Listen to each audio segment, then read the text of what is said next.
Existe a fé temporária. Sobre isso, o Senhor Jesus fala no Evangelho de João, capítulo 8, a partir do verso 30, que diz assim: dita estas coisas, muitos creram nele. Ele estava pregando e pessoas passaram a, de certa forma, levar a sério a sua mensagem, parar para ouvi-lo, pensar na possibilidade de que ele era o Messias. Algumas pessoas chegaram até o ponto mesmo de acreditar que ele era a esperança de Israel, ali, em carne e osso. Agora, interessante o tratamento que o Senhor Jesus deu a esses supostos conversos. No verso 31, ele diz a seguinte coisa para esses homens: disse o Senhor Jesus aos judeus que haviam crido nele: se vós permanecerdes na minha palavra, sois verdadeiramente meus discípulos. Então você imagine a cena. A pessoa está levantando sua mão na igreja, num culto evangelístico, ouvindo à frente, entregando a vida a Jesus, fazendo parte da classe de novos membros de uma igreja qualquer, tendo o seu nome arrolado no rol de membros da igreja.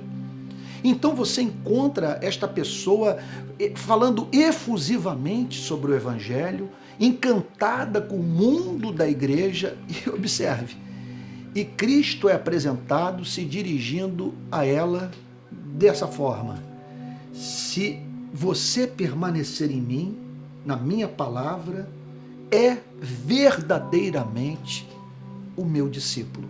Isso precisa ser dito para aqueles que procuram o batismo, que num ponto da sua história passam a se relacionar com Cristo e dizendo, portanto, professar fé em Jesus.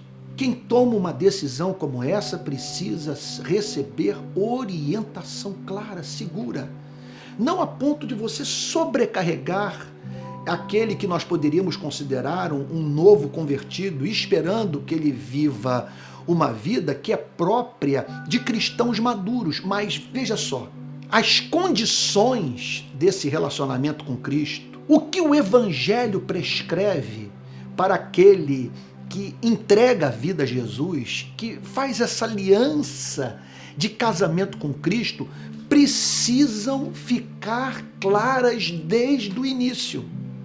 Por isso o Senhor Jesus se dirigiu àquelas pessoas desta forma: se vós permanecerdes na minha palavra, sois verdadeiramente meus discípulos. Se vós permanecerdes na minha palavra. Está falando, portanto, de uma relação de obediência, de uma relação de fidelidade, de uma relação com Cristo que tem como característica a encarnação da verdade. A minha palavra fazia parte da sua vida, permanecer em você. Por que o Senhor Jesus disse isso? Porque não há mínima dúvida, entre o nosso batismo e a morte, há um caminho a ser percorrido. No mundo escuro, no mundo difícil, no mundo onde reina o desamor, no mundo de pessoas egoístas, no mundo em trevas, no mundo onde forças espirituais atuam, no mundo de culturas diabólicas, no mundo onde sistemas políticos e teorias econômicas escravizam pessoas, instituições religiosas levam essas mesmas pessoas à loucura, e você então está sendo chamado, veja só, neste mundo, para se deixar guiar pelo Evangelho. Voltemos a 2000 anos.